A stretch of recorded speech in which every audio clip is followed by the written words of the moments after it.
So today what we're going to do is look at our law of sines. We are going to use the law of sines both when we're missing an angle and when we're missing a sine. It is important to be able to do both and to recognize when you have to do either. Okay? The first thing I'm going to put up here is the actual law of sines. And you have two different versions of this. So you either had A, B, and C on top, where lowercase a, b, and c are our sides, and underneath it you had sine A, sine B, and sine of C. Capital A, B, and C represent the angles that are opposite the side. So like capital C is an angle measure that is opposite side C.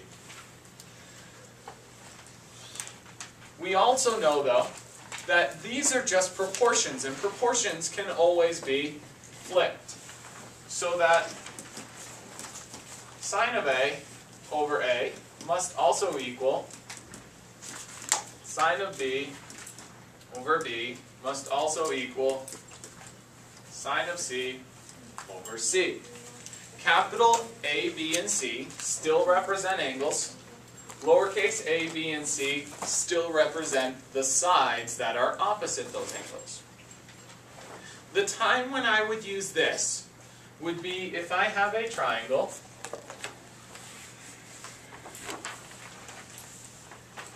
and I was given certain pieces of information. Let's say I was given the angle of A. So we had A, B, and C. And we knew that this was, let's say, 35 degrees. And that this was, let's say, 30 degrees. And I knew that this side was 10. What I have here is one pair of opposites. So I have angle C and 10 would become side C. And I have one thing that I'm looking for, and I'll just call it X. 35 is angle A. X would represent lowercase a. So when I go about this, I'm going to set up my ratios. X over the sine of 35 equals side length 10 over the sine of 30. Now when you have the unknown in the numerator, you have exactly one step to solve for a side. And that is to take and multiply both sides by the sine of 35. So that what you see is that x will equal the sine of 35 times 10 over sine of 30. Now you'll notice I use a lot of parentheses, and this is to help me in my calculator. We need to make sure that we do this in the correct order. If you put parentheses around the 35, a larger set around your entire next portion, that was the ratio of side B to sine B, or C to sine C in this case, and parentheses here, you will always be assured of getting your correct answer. In this case, what we get is that x equals, plug this into the calculator real quickly, sine 35 times 10 divided by sine of 30, and you get x is approximately 11.4 7.2. In my particular class, if I don't tell you what to round to, you will always round to the thousandth. So that's the third decimal place.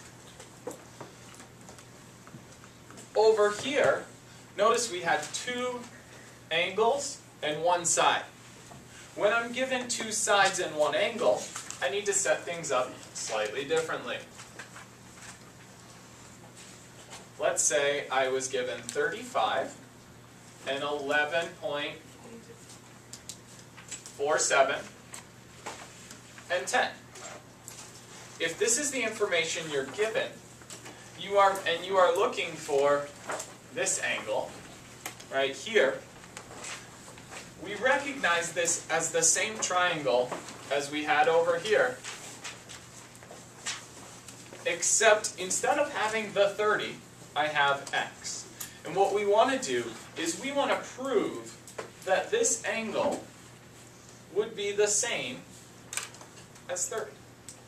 Now, all problems won't be like this, but this is a good two examples so that you see that this works and gives you kind of the same answer no matter what sides and angles you have. The reason I use this version over here is because my unknown is in the numerator. That will save me steps. It is not necessary. You can actually just use this if you want, but there's an extra step in there. So that as I fill this out, I'm going to get sine of 35 over 11.47 equals the sine of x. Often you will see theta used here, over 10.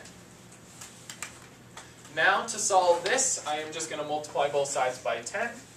10, again with my parentheses, I'm going to use a larger set around this whole piece. It is not necessarily essential, but it does kind of guarantee that you're going to get the answer that you want. So that this equals the sine of x. And if you take a second and type that in your calculator,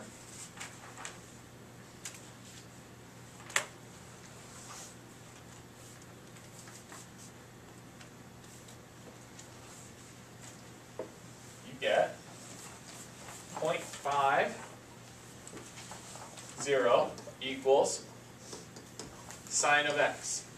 This step right here is really important because we don't yet have x by itself. What you need to do is take the inverse sine of 0.5. Sine, with that little -1 as our exponent, of 0.5 equals x. And in doing that on your calculator, I can guarantee, just to double check myself, that I'm going to get x equals 30 degrees. And we find that at 11.47, notice we used a slightly different rounded number, that we still get an approximation of x here being 30, x here was 11.47. Again, this is two separate examples. I use the same numbers just simply to show you and prove to you, no matter which way we flip this, that the law of sines will always work. So the two situations you would use law of sines is when you have a missing side, opposite angle, and then these opposite pairs, or if you had an opposite pair, a side, and a missing angle opposite that side. Woo! Professor Bright, thank you very much.